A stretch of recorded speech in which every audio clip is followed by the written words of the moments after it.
Hi hello विद्यार्थियों, 6 semester के online class के आज के इस लेक्चर से जो मेरा वर्तमान में जो टॉपिक चल रहा है उस पे मेरा चौथा लेक्चर और लास्ट लेक्चर ही रहेगा। टॉपिक जो चल रहा था वो था war and peace, a Marxist view. मार्क्सवादी दृष्टिकोण से युद्ध एवं शांति की अवधारणा। कार्ल मार्क्स और फ्रेडरिक एंगल जो हैं वे अपने जीते जी तो अपने वैचारिक जो घोषणा पत्र था उसे लोगों के बीच फलीभूत होते नहीं देख पाए। उसके पहले ही उनकी मौत हो गई। लेकिन मानव तो नहीं मरता है। मानव नहीं मरता इसका मतलब पहले समझिए। मानव विशेष मरता है, मानव जाति तो अभी तक नहीं मरा है। तो मानव जाति तो जिंदा है। आज भी शोषक वर्ग है, आज भी शोषित वर्ग है, आज भी पूंजीपति देश हैं, पूंजीवादी देश है। लेकिन मैं हिचक जाता हूँ ये कहने में कि आज भी समाजवादी देश हैं, चलिए कुछ हैं, साम्यवादी देश हैं, तो यहाँ पर एक प्रश्न चिन्ह खड़ा हो जाता है।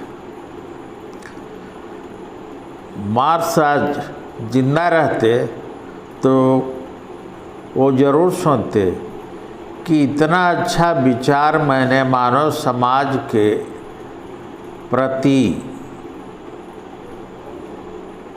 उनके सामने पेश किया, मानव समाज के हित के लिए, संपूर्ण मानव समाज की भलाई के लिए। उसका मुझे ये सिला मिला, उस विचारधारा की ये दुर्गति हुई, उस विचारधारा का ये अंत हुआ।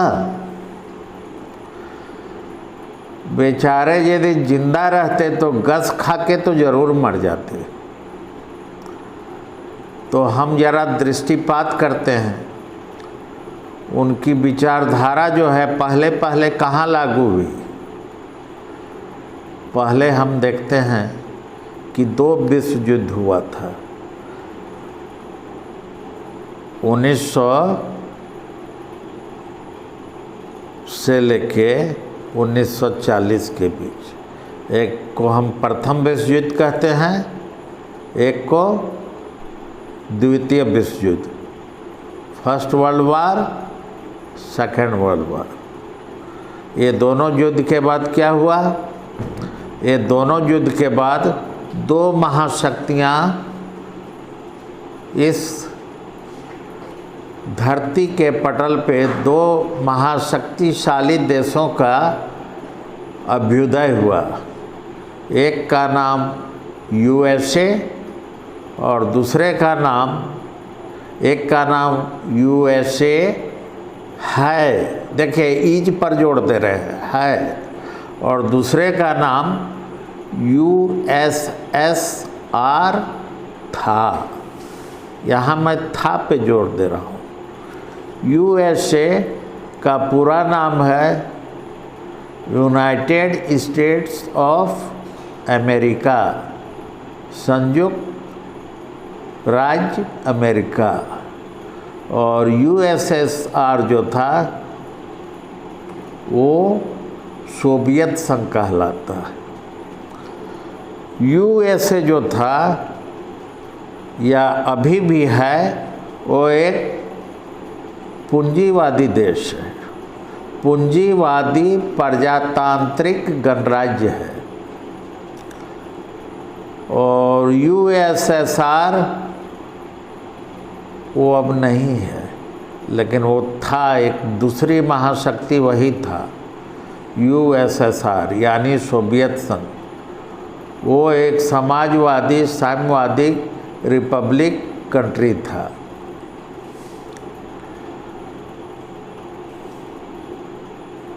दोनों महाशक्ति था। लग रहा था कि पूंजीवादी देश और साम्यवादी समाजवादी देश के रूप में एक तराजू का दो पलड़ा समान रूप से मौजूद है।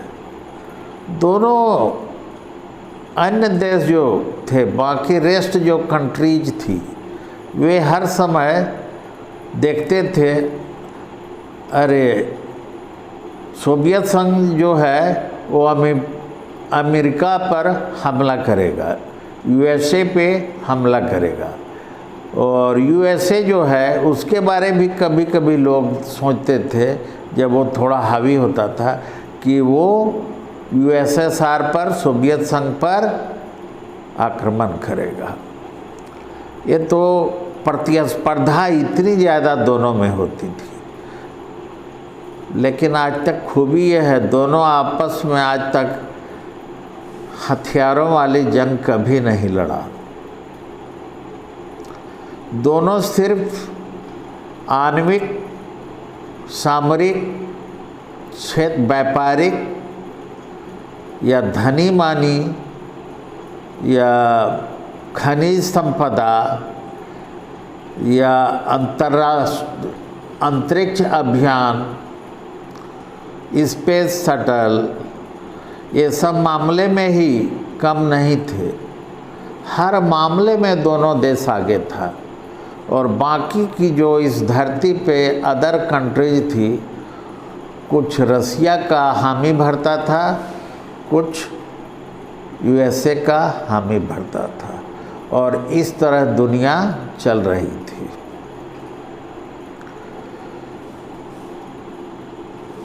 तो कार्ल मार्क्स का साम्यवाद फल फूल तो रहा था,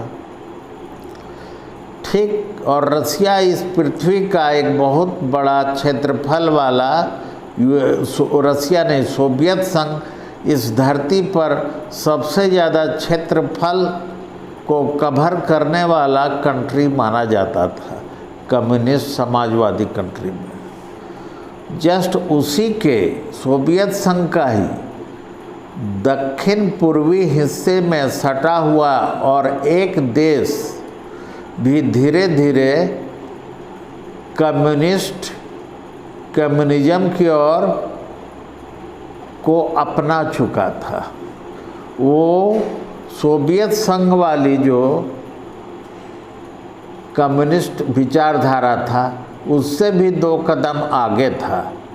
ये कट्टर, क्रूर, गरम टाइप वाला कम्युनिज्म को अपनाए हुए था।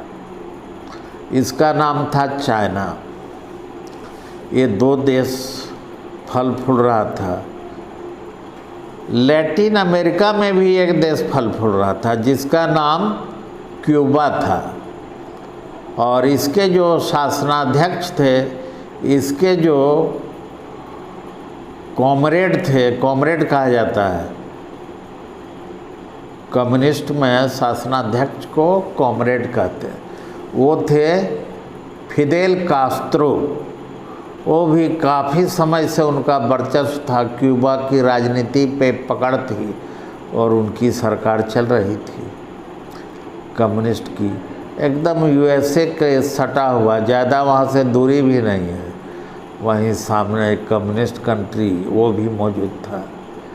यूरोप में भी जो पूर्वी यूरोप है, सोवियत संघ के बॉर्डर की ओर सटा हुआ यूरोप का जो इलाका है, वहाँ के बहुत सारे कंट्रीज भी, वो भी कम्युनिस्ट विचारधारा से प्रेरित कंट्रीज थे। वो उसमें मुख्य रूप से था आपका चेकोस्लोवाकिया, रोमानिया, हंगरी,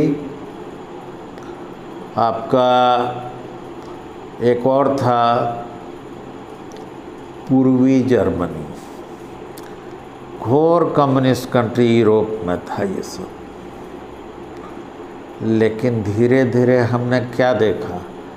हमने देखा पूंजीवादी देश का और ज़्यादा मजबूत होते गया और साम्यवादी देशों की कम्युनिस्ट बेस्ड कार्ल मार्क्स के विचारधाराओं से प्रेरित जो अदर कंट्री थे, जिसको हम समाजवादी या साम्यवादी देश कहते हैं, वो धीरे धीरे पतन के शिकार होते चले गए।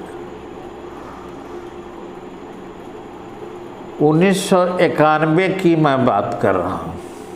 26 दिसंबर 1991 सोवियत संघ का विघटन हो गया।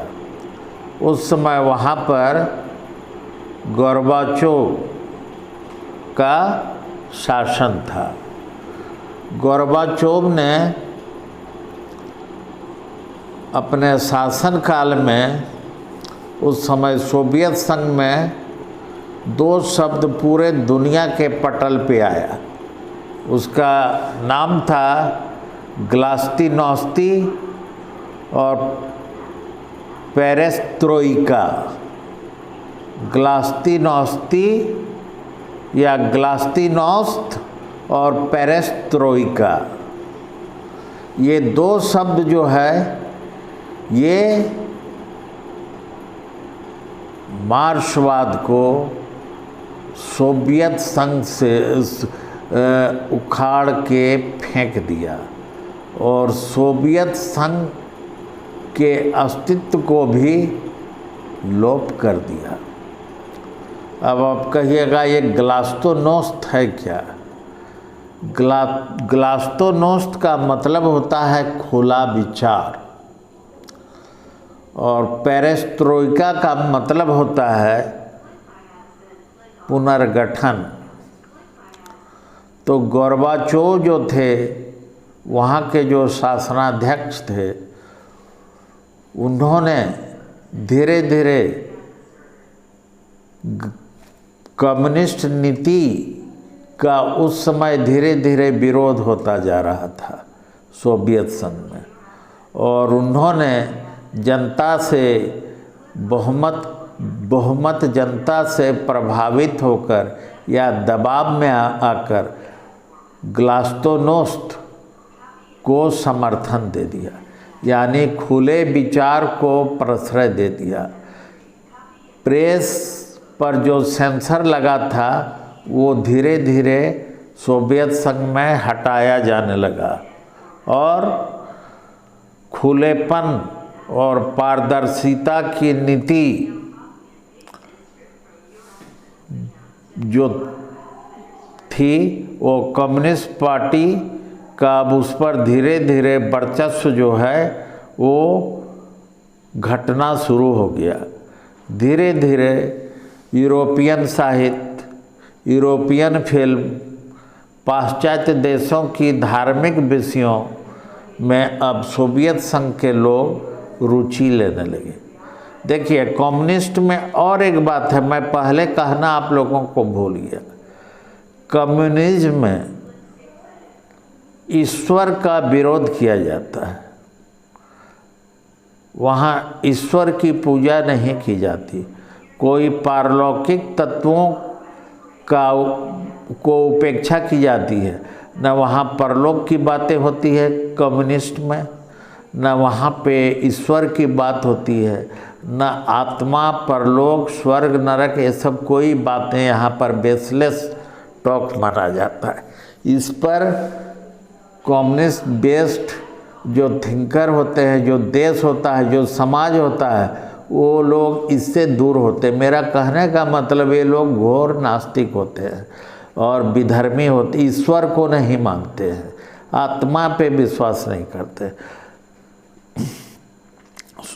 सोवियत, देखिए कम्युनिस्ट में बोला ना आपको, मैं उस जो अपना तीसरा जो लेक्चर दिया था उसमें मैंने एक लाइन लास्ट में निष्कर्ष में बोला था कि पूंजीवाद से अधिक लोकतांत्रिक भी इसे होना होगा, जबकि साम्यवाद यहीं पे चूक गया।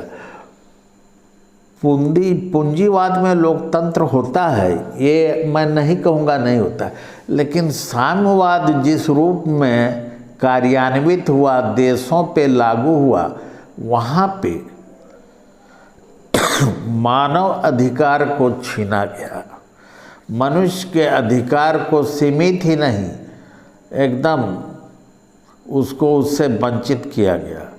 लोकतांत्रिक व्यवस्था तो दूर की कौड़ी रही, लोगों को बोलने की आज़ादी नहीं थी, लोगों को एक अपना स्वतंत्र अस्तित्व या खुली बात करना या प्रेस में सरकार के विरुद्ध भी बोलना, ये सब बातें साम्यवाद या समाजवादी व्यवस्था में ये सब बातें पाबंद मानी जाती है। मार्क्स के विचारों में क्या था उस पर मैं नहीं जा रहा हूँ। मार्क्स के विचारों को बेस्ड बनाकर जहाँ जहाँ साम्यवादी या समाजवादी सरकार की स्थापना हुई, वहाँ पर मनुष्य को जो है पशुओं के सदृश मतलब बना दिया गया। वहाँ पर मनुष्यों को खुली आज़ादी नहीं मिली, उन्हें जो है वो ये कोई धार्मिक विषयों पर रुचि या चर्च जाने की पाबंदी थी। अच्छा, संपत्ति आप नहीं रख सकते हैं, संपत्ति से वंचित रहना होगा। तो धीरे धीरे लोग उबने लगे, साम्यवादी व्यवस्था से लोग धीरे धीरे उबने लगे। धीरे धीरे सोवियत संघ में ही विरोध होने लगा और ये विरोध बहुत ज़्यादा जोर पकड़ता गया। संयोगवश 1991 के समय ये प्रचंड रूप ले लिया और उस समय मिखाइल गोर्बाचोव सोवियत संघ के शासनाध्यक्ष थे। वो थोड़ा संयोग ऐसा था कि थोड़ा वो लिबरल किस्म के, वो तानाशाह नहीं थे। उन्होंने जनता के आवाज़ को दबाया नहीं, उन्होंने देखा कि जिस और हवा बह रही है उस और थोड़ा और मदद ही कर दो। यही सोच के उन्होंने ग्लास्तोनोस्त की नीति को सामने लाया, जिसे कहते हैं खुली विचार, खुली आज़ादी और पेरेस्ट्रोइका, यानी फिर जो खुली आवाज़ से उत्पन्न जो व्यवस्था आएगी उसको फिर से एक नया संगठन बनेगा, एक फिर पुनर्गठन होगा, एक फिर पुनर्संरचना होगी। यही है पेरेस्ट्रोइका। तो ग्लास्तेनोस्त और पेरेस्ट्रोइका, ये जो दो शब्दों के आधार पर सोवियत संघ हिल ही नहीं गया, वो भरभरा के टूट गया। और 26 दिसंबर शायद, लेकिन साल मैं पक्का तौर पे जानता, 1991 में सोवियत संघ टुकड़े टुकड़े में बंट गया। 15 देशों में 15 देश उससे अलग हो गए। वो 15 देश कौन कौन थे? 15 देश जो थे वो था बेलारूस, वे था लातविया था, लिथुआनिया था, बेलारूस था, तुर्कमेनिस्तान था, कजाकिस्तान था, उज़्बेकिस्तान था, किर्गिस्तान था,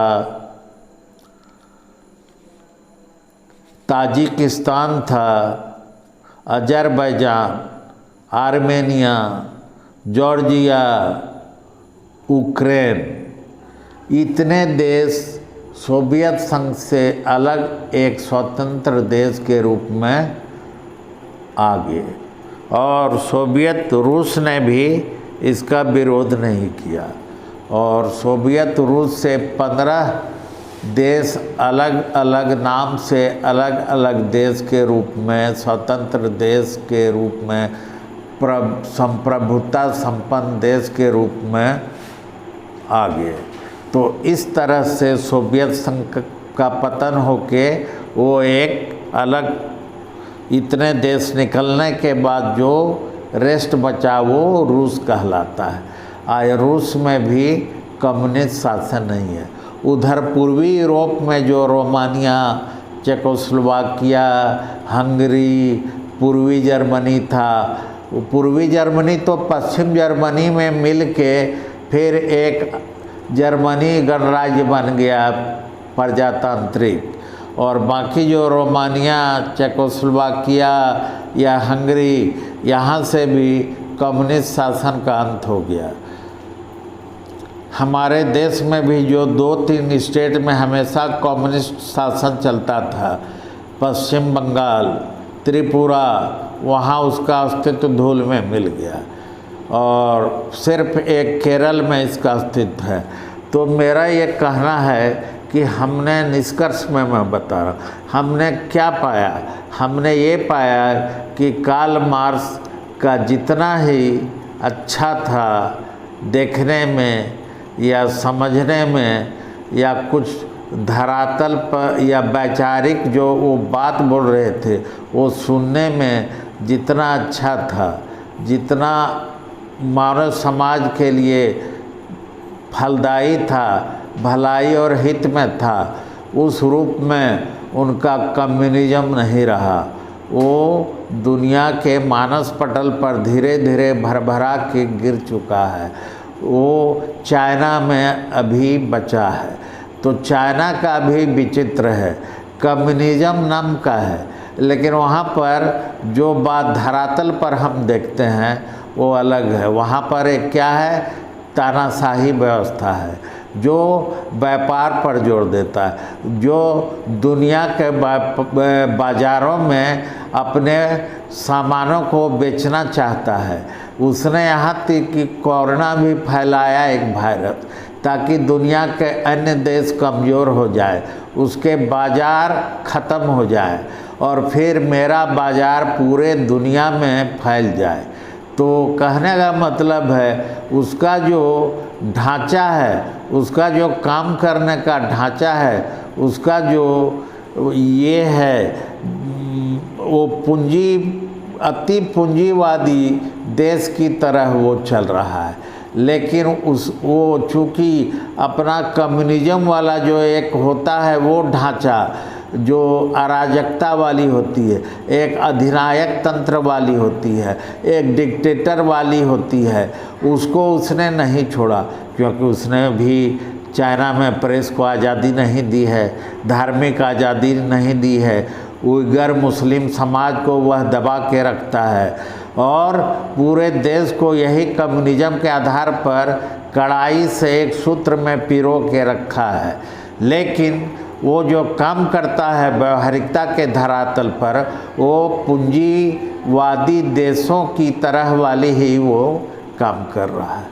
तो ये रहा विद्यार्थियों आज का war and peace a Marxist view. तो ओके विद्यार्थियों, अगला क्लास में वार एंड पीस का ही गांधीयन व्यू से आऊँगा और तुम लोगों के सामने उसका व्याख्यान दूंगा। Okay, bye bye.